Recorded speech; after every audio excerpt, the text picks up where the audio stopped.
Bienvenidos estudiantes de 7.4 y 7.5. En este momento vamos entonces a trabajar el tema de la Edad Media y nos vamos a enfocar en el Renacimiento y el humanismo. Primero vamos entonces a ver esta línea de tiempo. En la línea de tiempo nosotros vemos que la historia de la humanidad se ha estudiado por partes. La primera parte de la historia de la humanidad como tal iniciaría entonces en la invención de la escritura, que es aproximadamente entre el año 4000 y 3500 antes de Cristo, y termina aproximadamente en el año 476 después de Cristo, con la caída del Imperio Romano de Occidente. A partir de ahí comienza la Edad Media, que fue lo que nosotros trabajamos en el primer periodo. Se caracteriza por el feudalismo, por la Iglesia Católica y su influencia en la sociedad, por las invasiones bárbaras y por la creación del Imperio Bizantino. Sin embargo, precisamente acaba esta Edad Media con la caída del Imperio Romano de Oriente o Imperio Bizantino, que se da aproximadamente en el año 1453, después de Cristo, claro. Ahí es cuando comienza entonces la Edad Media, que es lo que vamos a trabajar. Inicia con la caída del Imperio Bizantino y termina con la Revolución Francesa en 1789.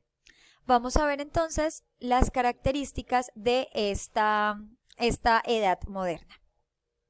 Su inicio entonces se marca gracias a la caída de Constantinopla o de Bizancio, que es la capital del Imperio Bizantino. Esto es a manos del Imperio Turco, es decir, de los musulmanes o los árabes. Se ve influenciada por dos fenómenos supremamente importantes que son el Renacimiento y el humanismo. Y se caracteriza también porque el ideal de hombre, el ideal que tiene como tal, el objetivo que tiene esta edad moderna es lograr un progreso en la sociedad, en la comunicación y exaltar la razón. También se caracteriza por el descubrimiento de nuevos continentes como América y Australia. Vamos a empezar entonces con el Renacimiento. En el Renacimiento debemos entonces tener en cuenta esta pregunta que se encuentra acá. ¿Qué es para cada uno de ustedes renacer? Entonces, por favor, en sus cuadernos de sociales, respóndanlo a su manera. Renacer para mí significa tal cosa. Ahora, el Renacimiento como tal es un movimiento cultural que tuvo su origen en Italia.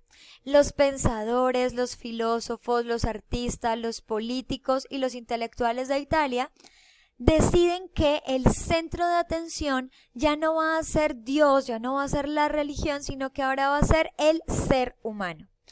¿Para qué esto? Porque ellos decían que el ser humano debía preocuparse por sí mismo, por ser cada vez mejor él mismo. Así pues, el interés se centra en el saber y en el conocimiento. Tenemos aquí dos ejemplos muy interesantes y muy famosos además de el arte en el Renacimiento. Uno de ellos es la famosísima Mona Lisa, también conocida como la Gioconda, que es dibujada por Leonardo da Vinci, y el otro ejemplo es la Escuela de Atenas, pintada por Rafael Sanzio. Vamos entonces a comenzar con la Mona Lisa. ¿Por qué es tan importante la Mona Lisa? Resulta que antes, en la Edad Media, solo se podían pintar santos, vírgenes, Dios, Cristo, escenas bíblicas, pero ahora pintaban a personas comunes y corrientes. Ahora, una mujer, un hombre, tenía el derecho de pedirle a un artista que le hiciera su retrato. Y así pasa con esta mujer que aparece en la Gioconda.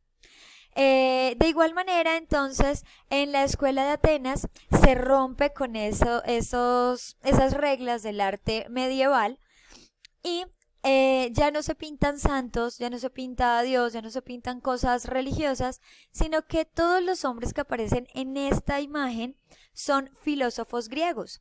Eso nos da la impresión de que Rafael asocia a los griegos, los filósofos que son antes de la Edad Media, con el conocimiento y con el saber, que es lo que se busca. Ahora vamos a ver los 4 representantes máximos del Renacimiento. El primero de ellos es Leonardo da Vinci, el segundo Rafael Sanzio, el tercero Miguel Ángel y el cuarto Donatello.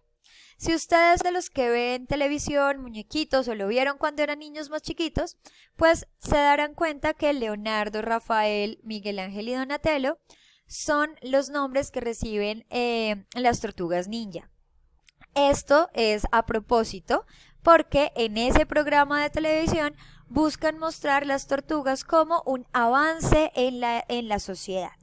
Y por eso usan los nombres de los 4 representantes del Renacimiento. Ahora, hablemos específicamente de Leonardo da Vinci. Leonardo da Vinci se caracteriza no solo por ser pintor, sino también por hacer avances en anatomía, es decir, en el estudio del cuerpo humano y en medicina, puesto que se han descubierto muchos dibujos o muchos estudios acerca del funcionamiento del cuerpo, de las medidas del cuerpo y de todo lo que tiene que ver con ello. También se caracteriza porque usó una técnica llamada perspectiva, en la cual los objetos logran tener volumen, es decir, uno logra saber qué está lejos y qué está cerca. Y también porque hizo diseño de diferentes máquinas voladoras, sin embargo se dice que ninguna de ellas logró como tal funcionar como él lo esperaba, y trataba en sus pinturas y en sus estudios temas tanto religiosos como humanos. Ahora vemos a Rafael Sanzio. Él también maneja la perspectiva, que es lo que vamos a analizar como tal en esta pintura, que es la boda de María. O los desposorios de María, se llama en el idioma de ellos.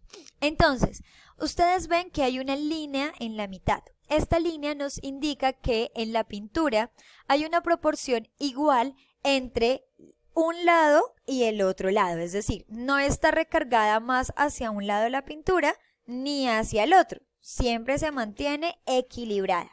Y eso lo pueden ver tanto en esta pintura llamada Las Gracias como en esta llamada María Magdalena. Y además, si ustedes ven este triángulo que se forma en este lugar, se darán cuenta que donde se une el triángulo es el lugar más lejano de la pintura, mientras que donde el triángulo se abre es el lugar más cercano. A eso es a lo que llamamos perspectiva. Él entonces trata temas de mitología griega, eso lo podemos ver con esta pintura de Las Gracias, puesto que ellas hacen parte de la mitología griega, se dice que son hijas de Zeus y un montón de cosas. Toma o trata temas religiosos como la boda de María, es decir, de la mamá de Jesús, y como María Magdalena. Sin embargo, hay una aclaración, él mezcla esto religioso con la arquitectura moderna. Entonces él mezcla espacios y tiempos, y además en el caso de este que es María Magdalena hace una reivindicación de ella. Ustedes ven que aquí se muestra como una mujer respetable, una mujer de sociedad. Entonces él reivindica el papel o la imagen de María Magdalena. Ahora está Miguel Ángel. Resulta que Miguel Ángel se caracteriza por tener un mecenas, que es este hombre que vemos en uno de sus retratos, que se conoce como Lorenzo el Magnífico. ¿Qué son los mecenas? Los mecenas son personas o eran personas con mucho dinero que le daban dinero a los artistas para que ellos pudieran enfocarse en su arte, así no vendieran todas sus obras, para que ellos pudieran entonces enfocarse y no tener que preocuparse por cuestiones económicas.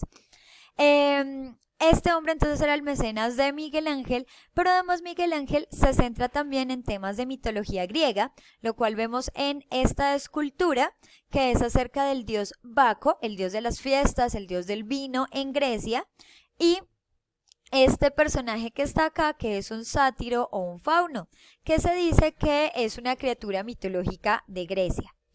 Y también se caracteriza porque admira y perfecciona el cuerpo humano. Para Miguel Ángel era supremamente importante que el cuerpo humano en sus esculturas, en sus pinturas, fuera perfecto a la vista, es decir, que tuviera todos y cada uno de los detalles para que se viera lo más real posible. Como vemos en esta escultura de el David, que hace referencia a la persona que derrotó a Goliat en un evento bíblico. Entonces él mezcla su admiración por el cuerpo con los temas religiosos. Y posteriormente veremos entonces a Donatello. Esta escultura del centro también hace referencia al David, al que derrotó a Goliat, pero entonces él lo hace de una manera diferente. Digamos, para él no es tan importante que se vea cada uno de sus detalles, sino es más importante la estética. De igual manera, toma temas de mitología griega, de mitología romana, y en el caso de esta escultura, exalta el sufrimiento de María Magdalena, también reivindicándola. Es decir, para ellos no se debía ver a María Magdalena como la prostituta, como la persona que no tenía respeto por sí misma ni por los demás, sino que tratan de mostrarnos el respeto que se le debe tener debido al sufrimiento que llevó. Y se caracteriza también porque apoyó a las vertientes diferentes del catolicismo. Entonces vemos aquí que esta de aquí es la tumba del antipapa Juan XXIII. ¿Por qué se le dice antipapa? Hubo una época en la cual hubo 3 papas diferentes en Europa, uno en el Vaticano, que era el oficial, y otros en otras ciudades. Entre ellos estaba el antipapa Juan XXIII, y se le dice antipapa para desconocerlo del oficial. Ahora, vamos entonces a ver el humanismo. El humanismo se caracteriza porque inicia en el siglo XIV y es el estudio de textos antiguos, es decir, de textos de la antigua Grecia que rescataban sus conocimientos. El objetivo es resaltar o exaltar la razón humana y el pensamiento crítico. Gracias al humanismo se desarrollan la ciencia, la filosofía, el arte y la literatura, entre otros. ¿Cuál es el objetivo del humanismo? Buscar la perfección del hombre en todos los aspectos, en el aspecto físico, en el aspecto espiritual, en el aspecto intelectual, lo cual nos lleva a algo denominado antropocentrismo. Para entender el antropocentrismo debemos entender las teorías que habían en la Edad Media. En la Edad Media se creía en el geocentrismo, es decir, se decía que la Tierra era el centro del universo y que Dios estaba en la Tierra. Esta era entonces una teoría muy ligada a la religión que fue propuesta por Ptolomeo. Luego, entonces, en el humanismo, en la Edad Moderna, llega la idea del heliocentrismo, que decía, la Tierra no es el centro del universo es el Sol, y la Tierra lo único que hace es girar alrededor del Sol. Esta idea la propuso Copérnico, que se dedicaba a la astronomía y viendo el movimiento de las estrellas y demás, pudo concluir esto y dio pie o dio espacio para que se organizara la idea del antropocentrismo. Entonces, en el antropocentrismo, el ser humano es lo más importante y es el centro, pero ya no es el centro del universo como tal, sino es el centro de la cultura. Y a eso es a lo que llamamos humanismo, a que el ser humano es lo más importante. Bueno, chicos, gracias por la atención prestada. Con esta información de este video vamos a desarrollar unas preguntas que les voy a enviar en la siguiente clase. Estas preguntas deben ser enviadas a mí el máximo, o sea, por tarde, el martes 9 de junio. Cualquier duda que tengan, cualquier pregunta que tengan, por WhatsApp será aclarada. Muchísimas gracias.